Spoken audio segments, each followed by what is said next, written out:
High বন্ধুরা, Muscat home maker থেকে আমি রূপা নিয়ে চলে এসেছি খুব সুন্দর একটা ব্লগ। কেমন আছো তোমরা সবাই? আমরা তো বেশ আছি। আজকে নিয়ে চলে এসেছি একদম একটা ভেজ রেসিপি। তো এখানে দেখতে পাচ্ছ যে আমি এখানে লাল ক্যাপসিকাম, হলুদ ক্যাপসিকাম আর গ্রিন ক্যাপসিকাম, 3 রকমের ক্যাপসিকাম নিয়ে চলে এসেছি।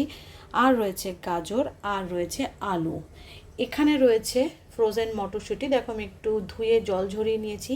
এখানে রয়েছে টমেটো গ্রেট করা, এখানে রয়েছে পনির কিউব করা, এটাও কিন্তু ফ্রোজেন, দেখো দেখে বুঝতেই পারছো পুরোটাই বরফ। আর এখানে রয়েছে কিছু কাজু আর আলমন্ড ভেজানো।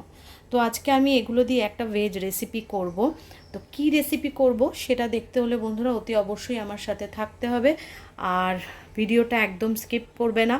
যারা নতুন বন্ধু আছো তো প্লিজ চ্যানেলটাকে সাবস্ক্রাইব করে পাশে থেকো, আর পুরনো বন্ধুরা তো আমার পাশে আছোই। তো আজকে আমি এগুলো দিয়ে কী রেসিপি রান্না করছি তো সেটা দেখতে হলে চলো সঙ্গে থাকো। ফাইনালি দেখো বন্ধুরা, আমি এখানে ফ্রাইং প্যানটা বসিয়ে দিয়েছি। এবার আমি পরিমাণ মতো তেল অ্যাড করে দেবো।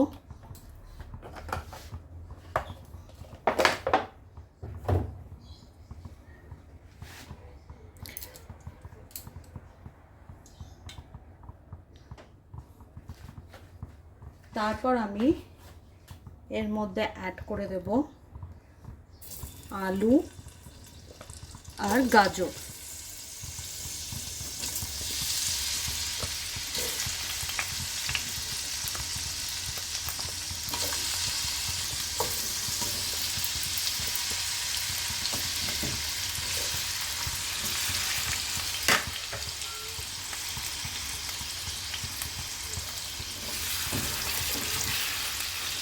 এগুলো হালকা হালকাভাবে একটু ভেজে নিতে হবে। এগুলোর রং যেন বেশি ডিপ না হয়, তো সেভাবে একটু হালকা হাতে এগুলো ভেজে নিতে হবে।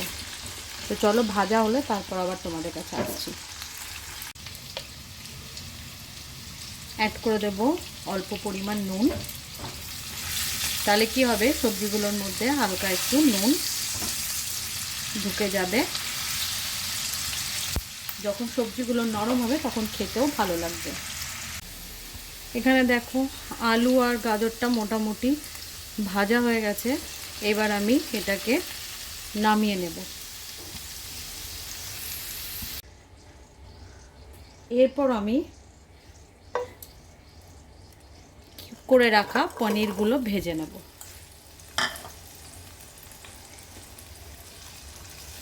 আমরা সচরাচর কী করি, যখন রান্না করি পনির কিন্তু ভাজি না, কারণ এখানে পনিরগুলো এত ভালো পাওয়া যায়, তো না ভাজলেও চলে। অনেক সময় পনিরগুলো ভাজলে না ভেঙে যায়, তো এর জন্য অনেক সময় আমরা কী করি, পনির ভাজি না। কিন্তু এক্ষেত্রে দেখো পনিরগুলো একটু ভেজে নিচ্ছি।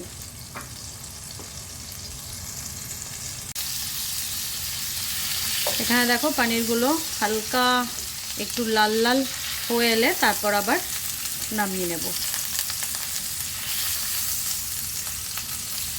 তোমরা আশা করি অনেকেই সব রকম সবজি পনির দেখে বুঝতে পারছো এটা আমি কি রান্না করছি।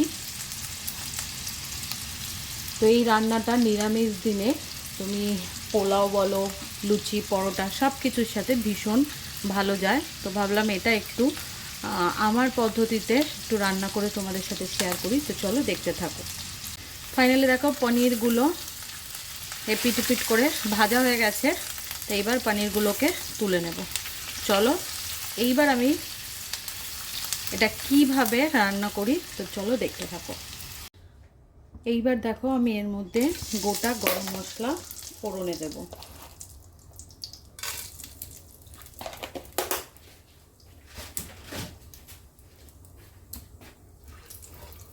এর মধ্যে যথেষ্ট তেল আছে, আমি এর মধ্যে আর কিছু অ্যাড করব না। তেল,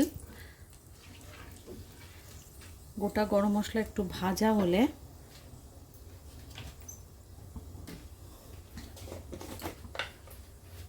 দিয়ে দেব পরিমাণ মতো হলুদ,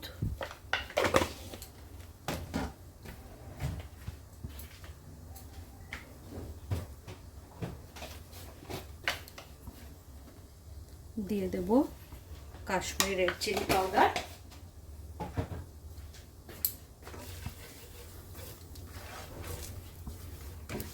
এটা থেকে হালকা একটা ভাজা গন্ধ এলে গ্রেট করে রাখা টমেটো এর মধ্যে অ্যাড করে দেব। এটা কিন্তু আমি একদম নিরামিষ পদ্ধতিতে করছি, এর মধ্যে কিন্তু আমি কোনো রকম পেঁয়াজ রসুন ইউজ করছি না।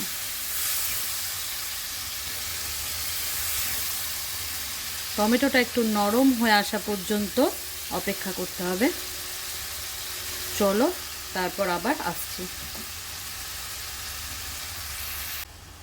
এই মুহূর্তের মধ্যে অ্যাড করে দেব 1 চামচ মতো আদা বাটা।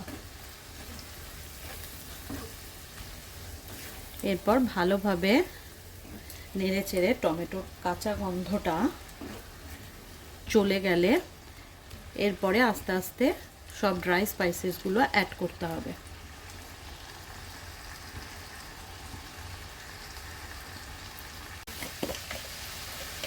এরপর এর মধ্যে অ্যাড করে দেব পরিমাণ মতো একটু ধনের গুঁড়ো,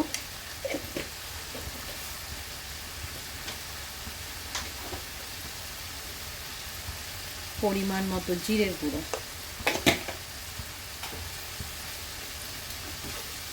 দিয়ে ভালোভাবে নেড়ে চেড়ে নিতে হবে। তো চলো মশলাটা কষে এলে আবার তোমাদের কাছে আসছি। অ্যাড করে দেব নুন,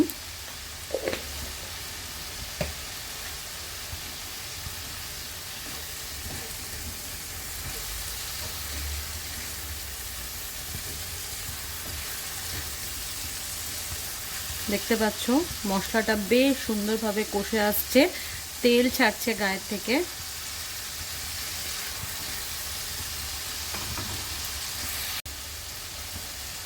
এই পর্যায়ে আমি আলু আর গাজর সাথে যে ক্যাপসিকামগুলো কেটে রেখেছিলাম সবটাই অ্যাড করে দিলাম। তারপর মশলার সাথে খুব ভালোভাবে মিশিয়ে নিতে হবে সব সবজিগুলোকে।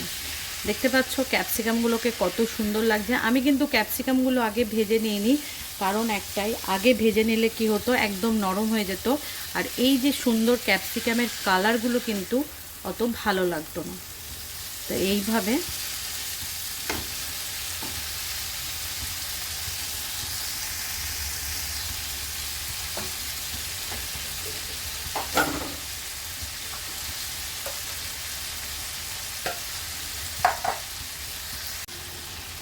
এই পর্যায়ে আমি অ্যাড করব যে কাজু আর আলমন্ডের একটা পেস্ট।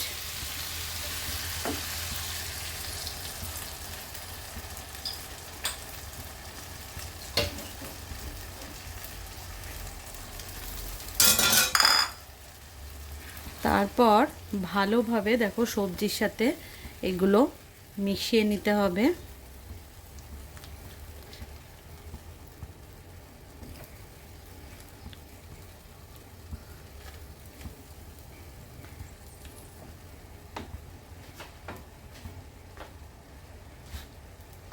আর অ্যাড করে দেব মটরশুঁটিগুলো।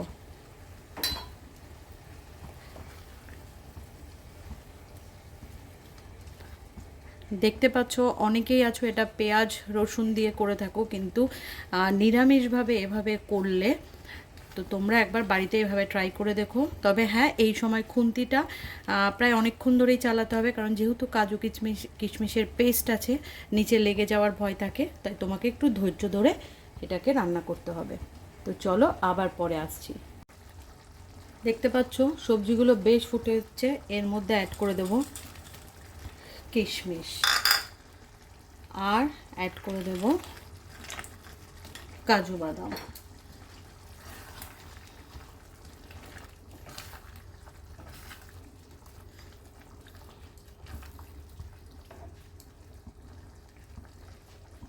অ্যাড করে দেব ভেজে রাখা পনির।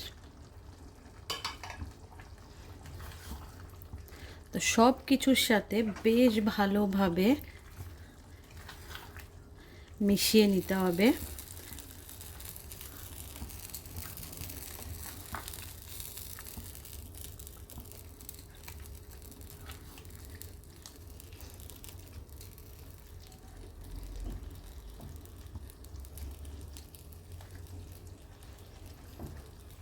তো চলো আবার পরে আসছি তোমাদের কাছে।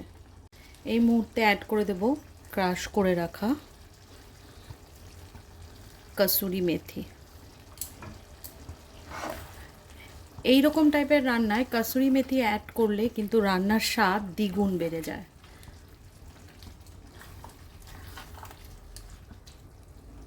চলো সবজিগুলো একটু সেদ্ধ হয়ে এলে আবার তোমাদের কাছে আসছি। অ্যাড করে দিলাম 3-4টে কাঁচা লঙ্কা। এটা অপশনাল, তোমরা ইউজ করতেও পারো, না করলেও কোনো প্রবলেম নেই।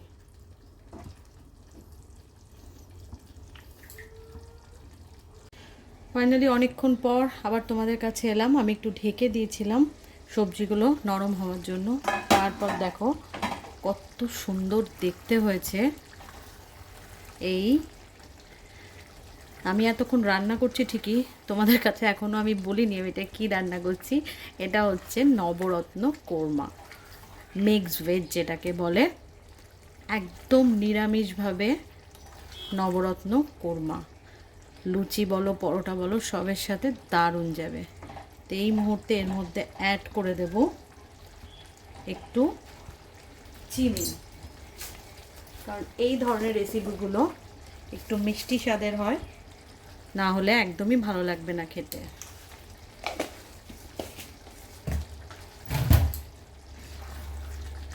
চিনিটা দিয়ে একটু ভালোভাবে নেড়ে চেড়ে নিলাম। দেখতে পাচ্ছ রঙটা কিন্তু ভীষণ সুন্দর দেখতে হয়েছে। তো চলো আবার পরে আসছি। এই মুহূর্তে আমি এর মধ্যে অ্যাড করে দেব একদম শেষ মুহূর্তে বাটার। বাটার দিলে কিন্তু এর স্বাদটা আরো দ্বিগুণ বেড়ে যায়।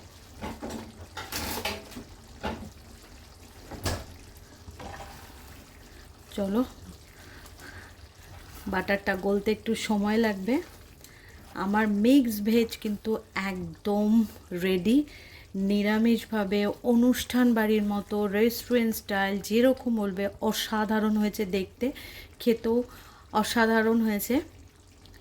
কেমন লাগলো আজকে এই নিরামিষ একদম মিক্স ভেজটা বা নবরত্ন কোরমা, অতি অবশ্যই জানিও।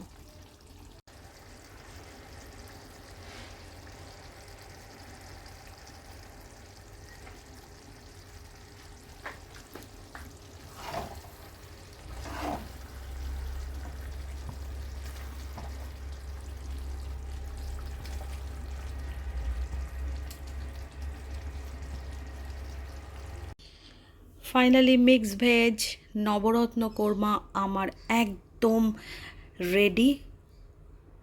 সো ডেলিশিয়াস, দেখেই যেন জিভ জল চলে আসছে। অসাধারণ হয়েছে। কেমন লাগলো আজকে এই নবরত্ন কোরমা? লুচি পরোটার সাথে জাস্ট জমে যাবে বন্ধুরা। যদি ভিডিওটা ভালো লেগে থাকে ভিডিওটা ছেড়ে যাওয়ার আগে like comment share and subscribe করতে একদম ভুলো না। Thank you for watching, tata.